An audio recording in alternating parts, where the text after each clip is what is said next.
Ler é voar fora da asa. A frase famosa é de um dos nomes mais importantes da literatura brasileira. Dizem que Manoel de Barros é o maior poeta vivo do Brasil. Ele nasceu em Cuiabá e no Pantanal sul-mato-grossense passou boa parte da vida. Manoel de Barros é sim uma lenda viva que hoje leva uma vida discreta em Campo Grande. E nessa quinta-feira, quando Mato Grosso do Sul completa 35 anos de criação, a nossa reportagem especial fala dessa emocionante história que nos enche de orgulho.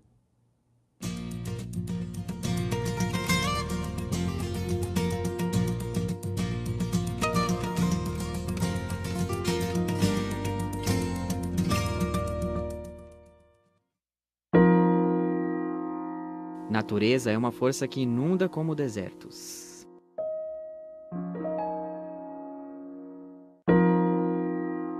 As flores dessas árvores, depois, nasceram mais perfumadas.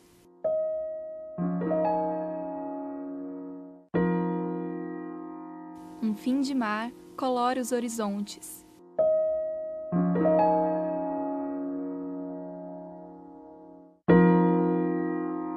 O dia vai morrer aberto em mim.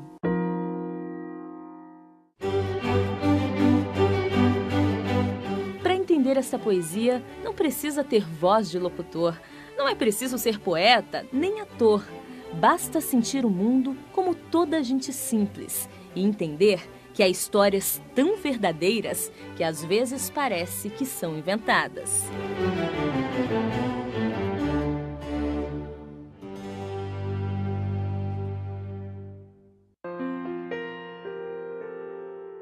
Eu pensei muito no que lembro da minha criação com meu avô. Lembro ainda bem criança de já ouvir seu nome como o maior poeta vivo do Brasil e de um primo meu me perguntar se teria de me chamar de vovô, já que eu tenho o mesmo nome do meu avô. O pai dele, meu avô Sinjão, né, falava, mas o que o Manoel tem com esse negócio de poesia, né? O que é esse negócio? Aí eu, é o dom. Então logo já concluíram, falou, é uma pessoa que nasce sabendo, né? Nasce com o dom, né? Manoel de Barros nasceu com o dom de inventar palavras, enlouquecer verbos e desver o mundo. Mesmo sem desejar dizer nada, foi poeta. Ele leva o nome do maior poeta vivo do Brasil, mas é apenas o avô Manoel. Normalmente eu tenho medo de parecer arrogante, prepotente, dar meu nome, né? E é o meu nome, né? Então chegar num lugar, às vezes, um comércio, alguma coisa, Manoel de Barros. Ué, esse menino tá querendo bancar o bom aqui, né? Então eu falo Manoel Venceslau, ninguém nem se liga que é o, o nome do poeta nosso aqui, né? Como pessoa é muito fácil, meu avô é de sorriso fácil, né? Como diz no Pantanal, mostra o dente com qualquer coisinha, né? Só alegria, né? Meu avô é uma pessoa que criou a gente sempre alegre, rindo. Chegava da fazenda e quer saber as histórias de lá. Só história de abobrinha, brincadeira, quer saber, né? Só alegria, brincadeira, as histórias mais engraçadas. Isso que ele queria saber sempre. Gosto pelas coisas simples que aparecem na poesia.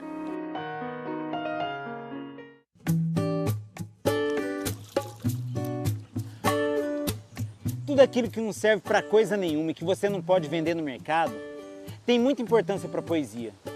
Como, por exemplo, o coração verde dos pássaros.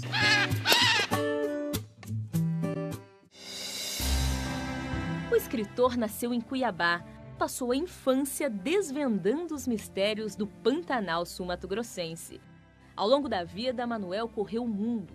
No Rio de Janeiro, conviveu com importantes artistas modernistas. Foi aí que passou a se dedicar à literatura.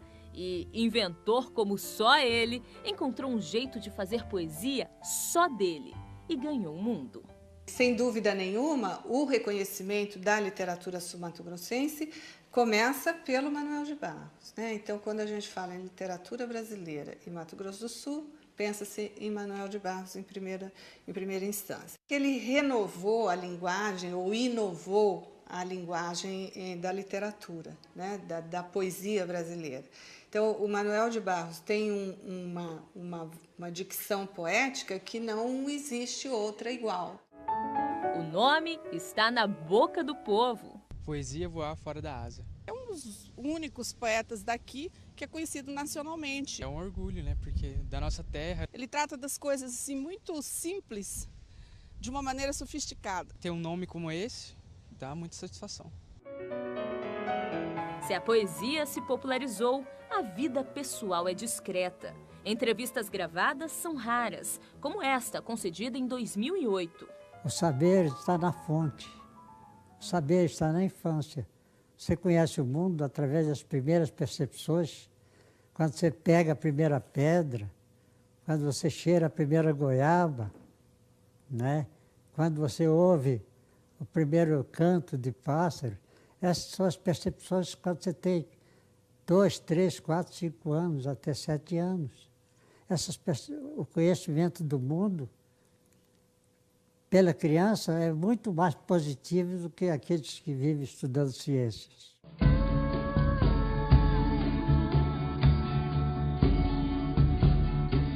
No documentário gravado em 2005 pelo cineasta Pedro César, um mergulho na intimidade do escritor. Registros do escritório, da mesa de trabalho, dos rascunhos, do lápis, objetos usados diariamente no trabalho do poeta. Poesia é a virtude do inútil. A frase é minha. Eu botei na boca do Rabelais porque é um argumento de autoridade. Para ficar mais importante, né? Porque o inútil só presta para isso mesmo, é para poesia. Não presta para mais nada, não. Presta para poesia. É como um traste, como uma coisa inútil mesmo, que está jogada por aí e tal. É aí que você tem que descobrir. Poesia é uma coisa que a gente não descreve, não é? Poesia a gente descobre. Nos últimos anos, Manuel de Barros passou a levar uma vida ainda mais reclusa. Ele mora aqui nesta casa em Campo Grande com a esposa Dona Estela e daqui não sai para quase nada. Hoje ele me recebeu para uma visita, sem nenhuma câmera ligada. Disse que não gosta de gravações e que tem apenas um compromisso diário, se dedicar à literatura. O poeta também aceitou responder a uma única pergunta por escrito: quem é Manuel de Barros? Para Manuel de Barros.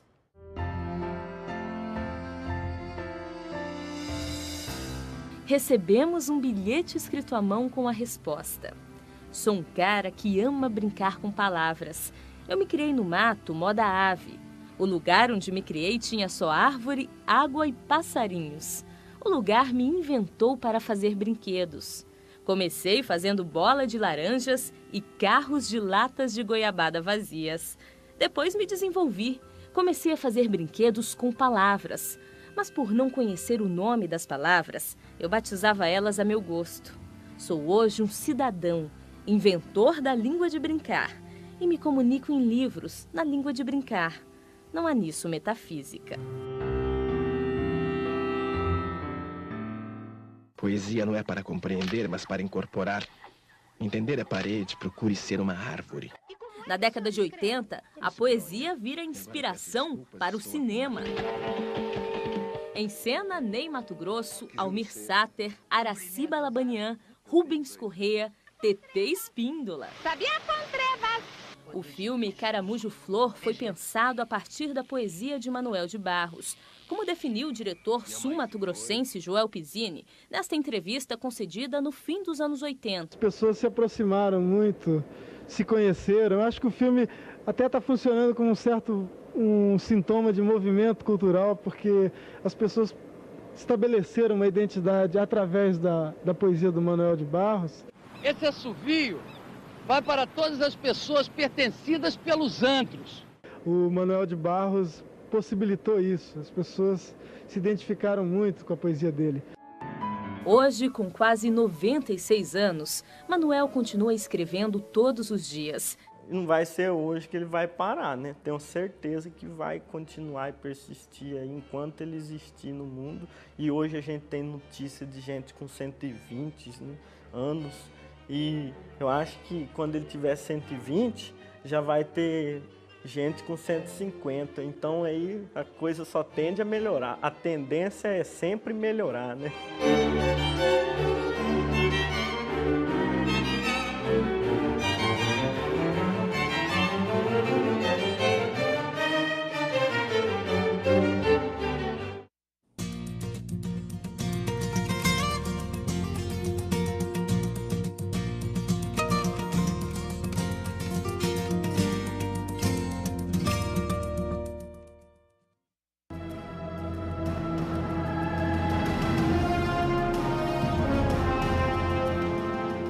Nossa história contada pelos primeiros desbravadores.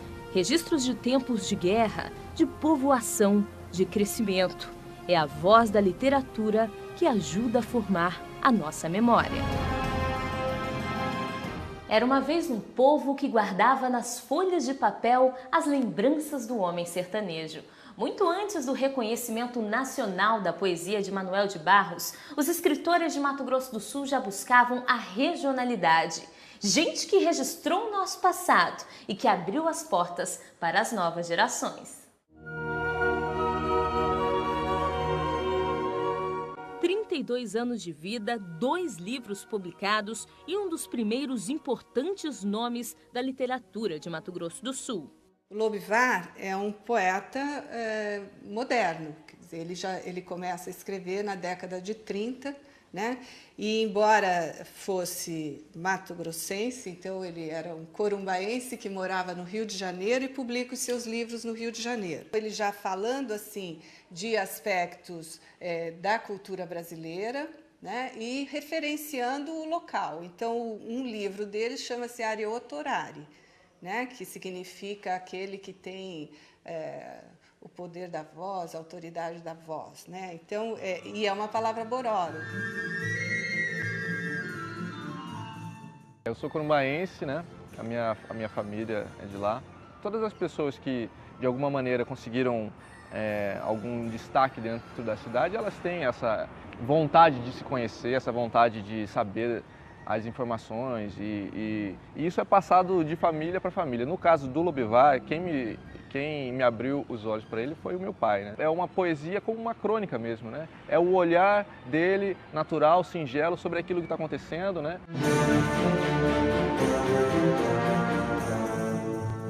Os trilhos velhos estão sendo trocados por trilhos novos. E os bondes enfileirados andam devagar. Os passageiros estão inquietos. Alguns não se conformam e descem praguejando. Outros procuram distração nas entrelinhas dos jornais. Os meus olhos grudaram nos gestos fortes dos homens feios e eu intimamente justifico. Achei natural o atraso dos bondes e a troca dos trilhos velhos.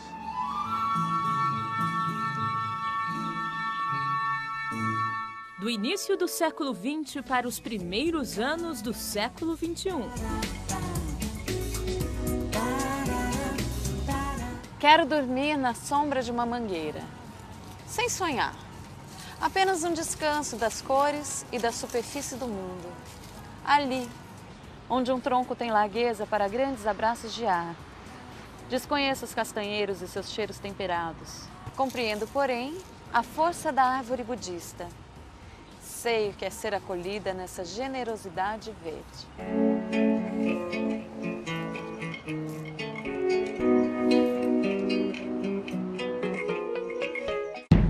As palavras falam de coisas familiares, a mangueira, a natureza, mas foram escritas do outro lado do mundo. Poemas da escritora campograndense Dora Ribeiro. Ela já viveu em Portugal, mora na China, publicou em importantes editoras brasileiras e também em Portugal. São poemas curtos, são poemas sintéticos, né? E poemas assim que falam, ao mesmo tempo que falam de tudo, falam daqui também. Muitos dos escritores que ajudaram a construir a literatura de Mato Grosso do Sul se dedicaram a registrar parte da nossa história. Um deles foi Brígido Ibáñez. O escritor nasceu e foi criado na fronteira do Brasil com o Paraguai. E lá, dividido entre 2 nações, produziu sua obra. O romance histórico Silvino Jaques, O Último dos Bandoleiros, já teve 5 edições. Ao cair da noite, o bando se retirou, deixando a impressão de que Silvino era um Robin Hood, aquela gente inculta. Ele busca mesmo conhecer, saber a respeito do Silvino Jaques, da participação dele na coluna Prestes, uma série de referências históricas, né? E depois ficcionaliza isso. Então você tem um tipo de romance historiográfico que é muito interessante, né? Então você fica sabendo da história, né? De uma maneira romanceada, mas isso sem falsear a história também. Mas como formar um escritor? A leitura é um prazer que se descobre ainda muito cedo, na infância. Na verdade, ler, no início, pode ser uma grande brincadeira, mas é assim que muitos talentos podem ser despertados. Foi isso que aconteceu com a Raquel Naveira, escritora de Mato Grosso do Sul. A gente está perto de um autor que você se lembra bem da infância, Raquel? Monteiro Lobato, Reinações de Narizinho, inesquecível. Eu me lembro da emoção que eu senti quando a Narizinho procura a costureira Dona Aranha para fazer o seu vestido de casamento. E a Dona Aranha propõe esse vestido maravilhoso, que é um vestido vivo, de peixinhos vivos no tecido. Diz assim: era um vestido que não lembrava nenhum outro desses que aparecem nos figurinos. Feito de seda? Qual seda nada? Feito de cor. É muito lindo. E veja que interessante, quando eu criei o Guto e os Bichinhos, seu livro infantil, meu livro infantil, aparece a Dona Aranha. Da infância até a idade adulta, o prazer em criar histórias só foi ganhando força. Hoje, Raquel Naveira já tem muitos livros publicados. São crônicas, poemas, romances, registros históricos, ensaios. Não comemos o prato de lentilhas que os indonésios nos deram. Eu creio que a vida e a obra estão sempre unidas e que nós sempre falamos daquilo que o nosso coração está cheio. Não há como. É claro que o que importa é o texto e não a vida do escritor. A escritora já publicou em várias regiões do Brasil. Teve livro lançado na Europa, em Portugal. Hoje se orgulha de dizer que por onde passa leva o nome do estado de nascimento, Mato Grosso do Sul.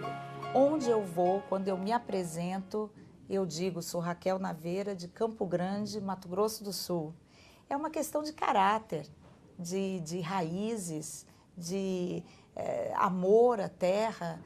Com as palavras que têm o poder de sobreviver ao tempo, Raquel, Dora, Lobivar, Brígido, Manuel e tantos outros escreveram um nome na história e registraram a voz de um povo.